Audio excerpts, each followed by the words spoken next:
어떤 대학 교수님이 한 학기 강의를 마치고 시험을 보게 되는데 문제를 딱 두 문제를 냈대요. 한 문제는 누구나 공부를 안 해도 강의를 제대로 안 들어도 쉽게 쓸 수 있는 한 문제고, 또 다른 한 문제는 이거는 진짜 공부한 사람만, 노력한 사람만 쓸 수 있는 어려운 문제를 냈답니다. 그리고 교수님이 이렇게 말했어요. 둘 다 써도 좋지만 한 문제만 써도 학점은 다 주겠습니다. 그랬더니 시험장에 시험지를 받아 앉아있던 학생들이 모두 환호를 치면서 박수를 막 쳤어요.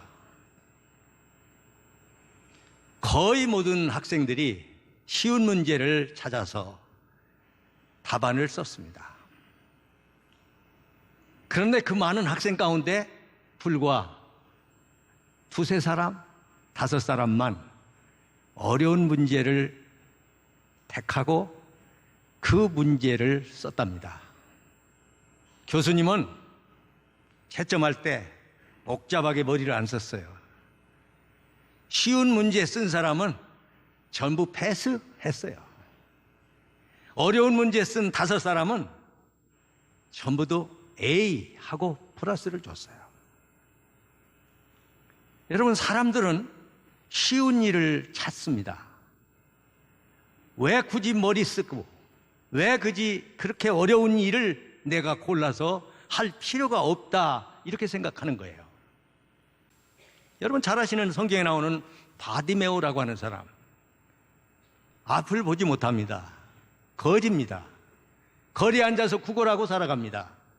예수님께서 그가 앉아있는 길가로 이렇게 지나가시는데 예수께서 지나가신다는 소리가 귀로 들리는 거예요. 자리에서 벌떡 일어나 다윗의 자손 예수여 나를 불쌍히 여기소서 하고 소리를 지릅니다. 옆에 있는 많은 사람들이 시끄러, 떠들지 마. 이 사람은 더 큰 소리로 다윗의 자손 예수여 나를 불쌍히 여기소서. 예수님께서 지나가시다가 바디메오가 부르짖는 소리도 들으시고 사람들이 조용히 하라, 떠들지 말라고 짓누르는, 막는 얘기도 들리잖아요. 가시던 걸음을 탁 멈추고 돌아보시면서 그 사람을 부르라는 거예요. 제자들이 가서 예수께서 너를 오라고 부르신다. 그러니까 이 사람은 겉옷을 벗어서 내던져 버립니다. 여러분, 그들은 겉옷을 벗으면 나체입니다. 아래 팬티 겨우 하나 입은 것밖에 없습니다. 겉옷을 벗어 던져버리고 예수님께로 질주하는 거예요. 예수님하고 마주쳤습니다. 예수님이 묻습니다. 내가 너를 무엇을 어떻게 해주기를 원하느냐? 주여 보기를 원하나이다. 선생이여 나는 보기를 원하나이다. 가난하니까 돈을 구할 수도 있었겠고 집을 구할 수도 있었겠지만 그는 보고 싶다고 말했습니다. 그는 운명론자가 아닙니다. 날 때부터 맹인으로 태어났습니다. 나는 이렇게 살고 끝나야 된다, 이렇게 생각하지 않았습니다. 여러분, 고대 사람들은요 운명론자입니다. 어떤 재난이 와도 이건 운명이야, 어쩔 수 없어, 이렇게 받아들인 겁니다. 그게 고대인들의 어리석은 실패자의 인생이었던 것입니다.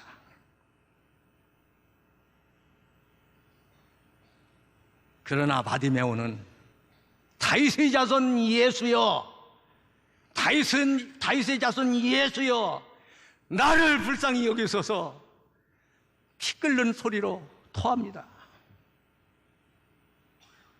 그런 말이 있습니다. 거지 꿀 얻어먹기. 여러분, 거지에게 누가 꿀을 줍니까?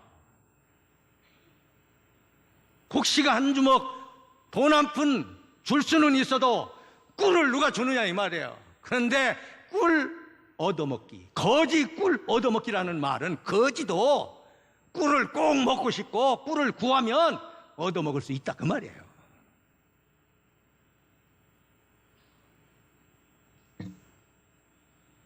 예수님은 구하라, 그리하면 찾으라, 그리하면 문을 두드리라, 그리하면 주실 것이요 열릴 것이라고 말씀하셨습니다. 여러분, 어떤 환경, 어떤 처지에 있다 하더라도 앞이 안 보이는 바디메오, 깜깜한 흑암 속에 서지만 지나간다는 예수라는 소리 듣고 부르짖어 운명을 바꾼 것처럼 참으로 어려운 것을 구하는 여러분들 되시기를 축원합니다. 또 한 사람은 베드로입니다. 예수님의 제자들이 배를 타고 항해를 하는데 밤 사경쯤 되었습니다. 바람이 앞에서 부니까 배가 앞으로 나가질 않습니다. 괴롭게 노를 젓고 있는데 저쪽에 물체가 하나 탁 나타났습니다. 제자들은 소스라치게 놀랍니다. 귀신이다, 유령이다 했습니다. 그 물체가 점점 제자들의 배전으로 가까이 오고 있을 때 음성이 들립니다. 내니 두려워 말라. 그때 그 배 안에 있던 제자 중에 한 사람 베드로가 만약 주시거든 예수님이시면 나로 물 위로 오라 하소서 그럽니다. 근데 성경에 보면 참 성경은 성경이에요. 물 위로 걸어오라는 예수님의 말씀이 그렇게 짧을 수가 없어. 오라 이거예요. 오라 이 말 한마디밖에 안 하는 거야. 이 말을 들은 베드로가 배 안에서 발을 물 위로 내립니다. 걸어갑니다. 뚜벅뚜벅 걸어갑니다. 참 어려운 걸 구하는 거 아니에요? 아니 그분이 물 위로 걸어온다고 해서 나도 걸을 수 있다는 거 아닙니까 지금? 당신이 하는 거 나도 한번 해보고 싶다 그 얘기 아닙니까? 영국은 바다에 길이 있다고 믿었어요. 영국은 섬나라잖아요. 뺑뺑 둘러 다 바다란 말이에요. 바다에 길을 낸 영국 어떻게 됐어요? 선진국이 됐잖아요. 남이거나 탈취하고 강도질이나 일삼던 해적단이라고 하던 그들이 말이죠. 영국 그러면 신사의 나라 아닙니까? 성경이 그들에게 들어감으로써 해적단의 나라가 신사의 나라로 바뀌었다는 것이 역사를 기록하는 사람들의 이야기가 아닙니까? 참 베드로는 강하고 담대했습니다. 그것이 그를 그렇게 만들었어요. 여러분 지식이 대단한 것 같지만 아닙니다. 엄청난 지식을 가지고 있는데도 불구하고 별 수 없는 사람이 있어요. 담대한 배짱 이게 있는 사람들이 언제든지 앞잡이가 되고 새로운 역사를 만들어내잖아요. 여러분 잘 아시는 포스트 펭귄이라는 거 알죠? 펭귄이 여러 마리가 있어요. 근데 물속에 못 뛰어들어가요. 물속에는 펭귄이 먹을 먹이도 있지만은 물속에 뛰어들어갔다가 펭귄을 잡아먹는 적도 있거든요. 그러니까 쳐다만 보고 배가 고파도 못 들어가고 있는데 펭귄 중에 한 마리 펭귄이 붕덩 뛰어드는 거예요. 다른 펭귄들이 뒤에 와르르 몰려들어서 덤벙 빠져들어가는 거죠. 먼저 뛰어들어가는 게 퍼스트 펭귄이에요. 예수님이 십자가에 달려 돌아가시고 부활하셨던 날 새벽 미명에 제자들이 모두 무덤으로 달려가잖아요. 근데 무덤 속에 맨 먼저 선착으로 들어간 사람은 베드로예요. 언제든지 그런 앞잡이. 저는 베드로에 대해서 참 존경하는 한 가지를 잊지 못해요. 아나니아와 삽비라 부부가 있었잖아요. 사람들이 모두 땅을 팔아서 하나님께 헌납을 했어요. 근데 이 부부도 땅을 팔았어요. 땅은 팔았는데 땅값 얼마를 감췄어요. 숨겼어요. 베드로에게 갖다 바칩니다. 사도 베드로 앞에 헌금이 드려졌다 이 말이에요. 베드로가 이렇게 쳐다보고, 땅 팔은 값이 전부 이거요? 예, 이겁니다. 그때 뭐라 그래요? 아나니아야, 어찌하여 사단이 내 마음에 가득하여 내가 성령을 속이고 땅값 얼마를 감췄느냐? 이는 사람에게 거짓말한 것이 아니요 하나님을 속인 거다. 그는 혼이 나갔어요.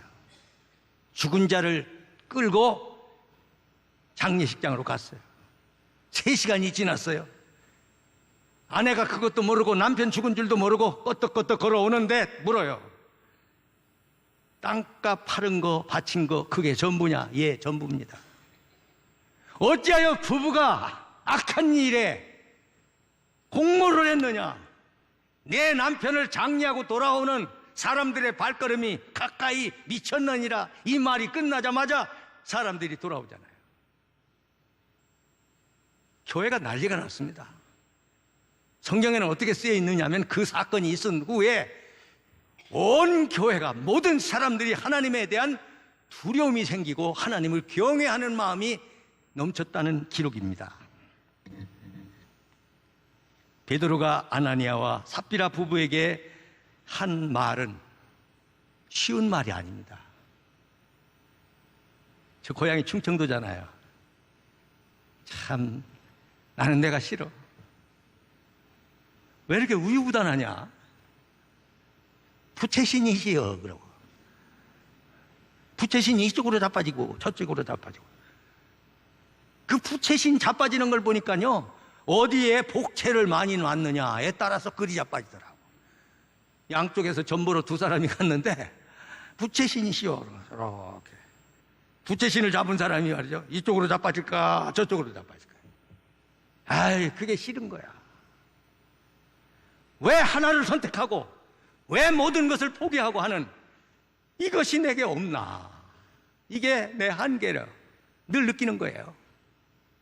그래서 나는 베드로가 아나니아와 삽비라 부부에게 했던 일에 굉장한 존경심을 갖는 거예요.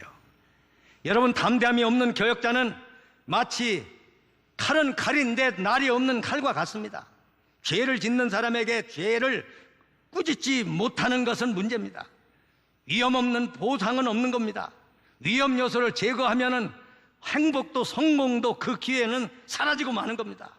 모든 위험을 제거하고 산다는 것은 인생을 차라리 포기하고 마는 것과 마찬가지입니다. 사랑하는 성도 여러분, 기업가 정신이라는 것은 뭡니까? 위험을 감행하는 것입니다. 나는 우리 교회 교우 가운데 말이죠, 이야, 이렇게 큰 태산을 무너뜨리고 여기에 무엇을 하겠다고 하는 꿈을 꾸는 그 현장을 가보면서 감동을 느끼는 거예요. 이야, 멋있다. 우리 교회 이런 분들이 여기저기서 나와야 된다. 이분의 역사, 이분의 삶의 이야기가 공개되었을 때 나도 너도 나도 이랬으면 얼마나 좋을까 생각합니다. 베드로는 길이 없는 바다 위에 길을 낸 사람입니다. 그는 최초로 물 위를 걸었습니다. 어려운 일을 구했고 어려운 일을 해냈습니다. 끝으로 한 가지는 오늘 읽은 엘리사 이야기입니다. 엘리사는 엘리야의 아주 총애하는 제자입니다. 원래 엘리사는 부유한 농부였습니다. 그가 선지자로 부름을 받아가지고 무려 12대 왕부터, 아니 9대 왕부터 12대 왕까지 시간적으로는 50여 년간 선지자 노릇을 했어요. 근데 자기가 그렇게 존경하는 분이 누구냐면 엘리야예요. 엘리야. 이름도 비슷해 또. 엘리야, 엘리사. 엘리야는 스승이고 엘리사는 제자란 말이죠. 이제 엘리사 스승이 승천할 날이 다가오던데요, 엘리야가 가고자 하는 곳으로 엘리사는 졸졸 그림자처럼 쫓아다니는 거예요. 여기 머물러라. 아니에요. 그래 가면 또 쫓아가요. 아무튼 간격을 두지 않고 쫓아가는 거예요. 베델로 가고자 할 때 너는 여기 머물라. 여호와께서 나를 베델로 보내시느니라 하니까 엘리사는 내가 맹세하노니 내가 당신을 떠나지 아니하겠나이다. 그리고 따라가는 거예요. 베델에 이르렀다가 여리고에서 요단으로 끈질기게 따라갑니다. 여호와께서 살아계심과 당신의 영혼이 살아있음을 두고 맹세하노니 내가 당신을 떠나지 아니하겠나이다. 참 놀라운 얘기죠. 이제 승천하기 직전입니다. 엘리야의 제자 50여 명이 서서 두 선지자를 바라봅니다. 앞서가거니 뒤에 따라가는 엘리야와 엘리사를 바라봅니다. 엘리야가 승천하면서 겉옷을 벗어서 던집니다. 땅에 떨어진 그 겉옷을 엘리사가 받아 챙깁니다.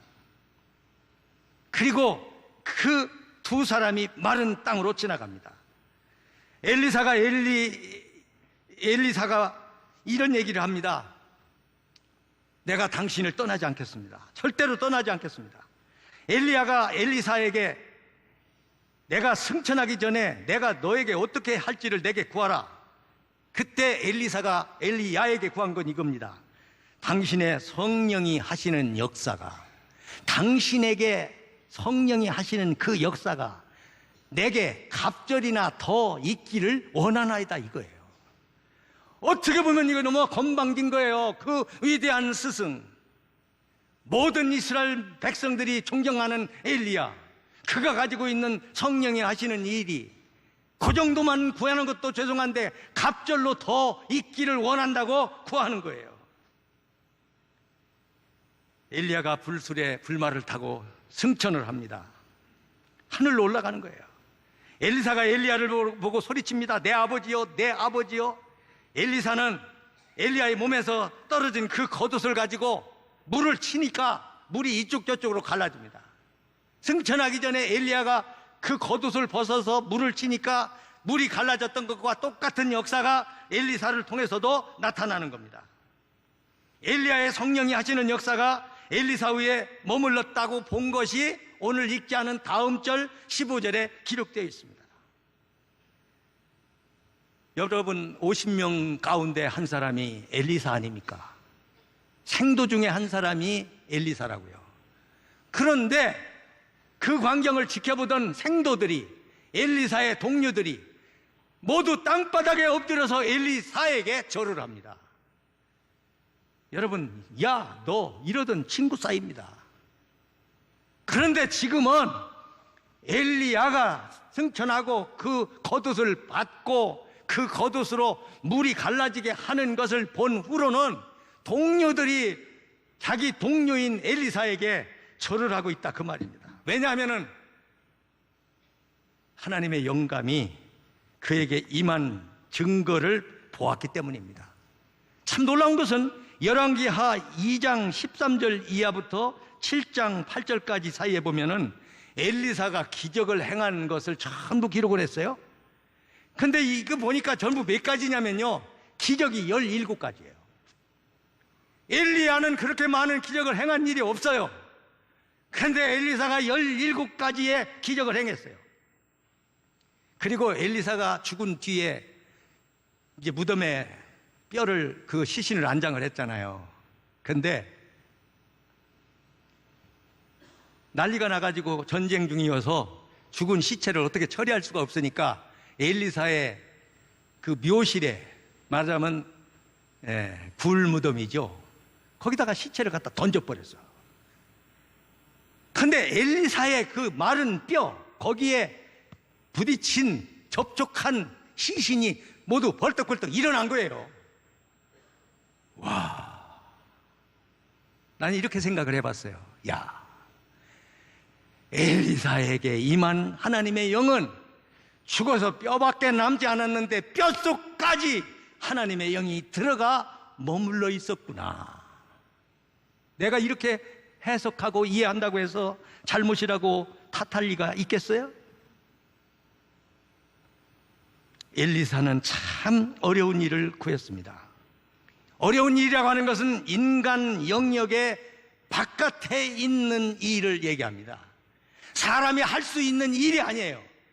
이거는 경계를 넘어서 하나님만 할 수 있는 그 일을 엘리사가 구했다, 그 말입니다. 그래서 엘리야는 내가 참 어려운 일을 구한다고 말했던 것입니다. 예수님은 제자들에게 말씀하셨어요. 나를 믿는 자는 나의 하는 일을 그도 할 것이요, 그보다 더 큰 일도 하리니 내가 아버지께로 감이라. 너희가 내 이름으로 무엇을 구하든지 내가 행하리니 이는 아버지로 하여금 아들로 말미암아 영광을 얻으시게 하려 함이니라. 저희들이 목회하던 시절에는요, 목사님들이 이 말씀을 강단에서 참 많이 외쳤어요. 근데 제가 이제 가만히 생각해 보면 요즘 젊은 세대들은요, 인간이 할 수 있는 영역 안에서만 구하는 거야. 어려운 일을 구하지 않는 거야. 그러니까 교회는 위축되는 거야. 이게 은퇴한 사람이 보는 생각입니다. 안 못 보는 장애인에게 내가 어떻게 해주기를 원하느냐? 주여 보기를 원하나이다. 여러분, 바람이 불 때 바람개비를 들고 서 있으면 바람개비는 그냥 돌아가죠. 근데 바람이 안 불면 바람개비는 안 돌아가고 멈춥니다. 제가 어린 적에 바람개비 가지고 바람이 세게 부는데 거기 가서 이렇게 서 있으면 어머니가 감기 들려, 감기 들려. 왜 거기가 찬바람을 맞으면서 그러고 서 있어? 그러면서 철렁아 빨리 와. 그랬던 기억이 있어요. 바람이 안 부는 날이면요, 이 바람개비를 들고요 막 뜁니다. 그러면 바람개비가 막 돌아가는 거예요. 여러분 어떻게 하실래요? 도와줘서 살래요? 도와줘서 살 거예요? 나는 엊그제 중국의 대학생들은 대학을 졸업하고 뭐라고 얘기하냐면, 중국의 청년들은 20대의 사장 소리를 못 들으면 대장부가 아니다, 이렇게 얘기한다는 거예요. 근데 우리나라는 지금 대학생들, 졸업생들이 전부 뭐 하냐면 공시생이래요. 공무원 시험만 본다는 거예요. 야, 큰일 났다. 제가 한 20년 전에 중국에 갔을 때 중국은 우리들하고 비교가 안 됐어요. 근데 지금 중국이 우리를 초월합니다. 비켜, 비켜, 비켜. 한두 가지씩 떼어놓더니 이제는 얼마나 많은 분야에서 우리를 앞서가는지 모릅니다. 그게 지금 걱정입니다. 위대한 선지자 엘리야의 영감을 구한 엘리사. 사랑하는 성도 여러분, 지금까지는 쉬운 것만 구했다면 이제부터 어려운 것을 구하시기를 바랍니다. 엘리사는 하나님의 사람이라고 명명하고 있습니다. 성경에는 수없이 하나님의 사람 그럽니다. 나도 하나님의 사람이 될 수 있는 것은 하나님이 하시는 성령의 역사가 내 안에서 이루어질 때는 가능한 것입니다. 여러분 모두가 다 하나님의 영을 받아 사업하시고, 하나님의 영을 받아 공부하시고, 하나님의 영을 받아 목회하시고, 하나님의 영으로 승리자가 되시기를 축원합니다. 모두 일어나서 찬송 부릅니다.